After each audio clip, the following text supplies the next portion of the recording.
जैसा कि नाम है, आप जानते हैं कि हम लोग बकेला ग्राम में हैं। पंडरिया से करीब 15 किलोमीटर और कबीर धाम कवर्धा जो जिला होता था उससे 35 किलोमीटर की दूरी पर ये एक ऐसा रमणीक स्थान है। आप देख रहे होंगे कि कितने मैकल श्रेणी की पर्वत की श्रृंखला है। उसके नीचे में ये हाफ नदी है।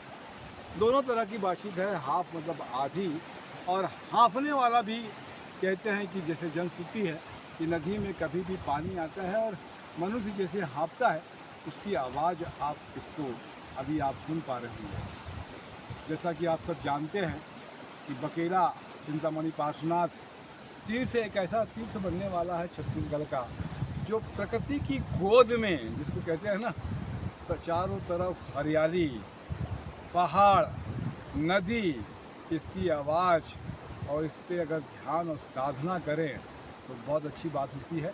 हमारे साथ में अभी मंदिर समिति की तरफ से जो अभी पुजारी नियुक्त हैं और पूजा पाठ का भी काम करते हैं, रघु जी हमारे साथ में हैं।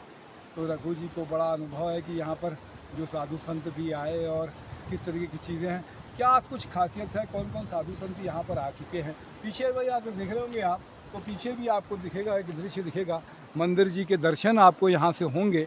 मतलब बिल्कुल मंदिर जी लगे हुए, तीन तरफ से मंदिर जी को ये नदी कवर करती है, घेरती है, और उसके बाद में ये बीच में वो जो पहाड़ दिख रहा है वहीं पर है।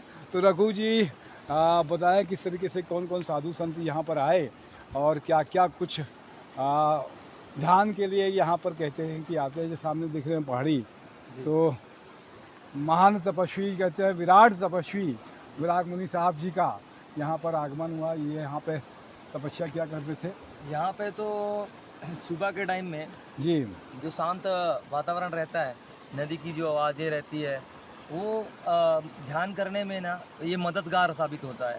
साथ ही साथ यहाँ पे जो भी साधु संत जी है, साध्वी आते हैं, जैसे विराग मुनि जी आए हैं, एक सप्ताह तक यहाँ पर रोज़ सुबह और शाम 2-2 3-3 घंटे यहाँ ध्यान करते थे। उससे पहले फिर कनक श्री जी महाराज से साध्वी जी आए थे, यहाँ पे बैठ कर के वो तपस्या मतलब साधना करती थी।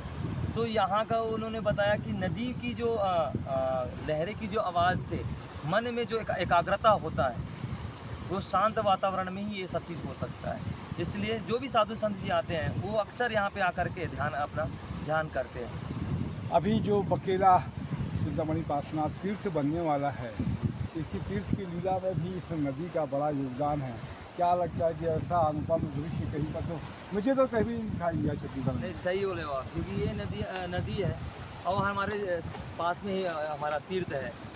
तो इससे हमको ये काफ़ी महत्वपूर्ण बातें हैं कि जो भी आते हैं, जैसे दर्शनार्थी भी आते हैं, हमारा जो जैन श्रावक श्राविका भी आते हैं, वो यहाँ पे नदी में आकर के अपना मनोरंजन की टाइम बिताते हैं। और साथ ही साथ ये जो नदियाँ में अपन जो पत्थर जो मिला था, जैसे अपना मनोज्ञ सागर जी महाराज साहब को, तो उस टाइम में वो पत्थर कितना महत्व है कि जैसे नौकार मंत्र आप गिनते हैं तो उस पत्थर पे दर्द खत्म हो जाता है। वो पत्थर भी इसी नदी से मिला था। अच्छा, हाँ, और वो पत्थर ऐसा है कि पानी में डूबता नहीं था, वो जी जी, पानी के ऊपर रहता था।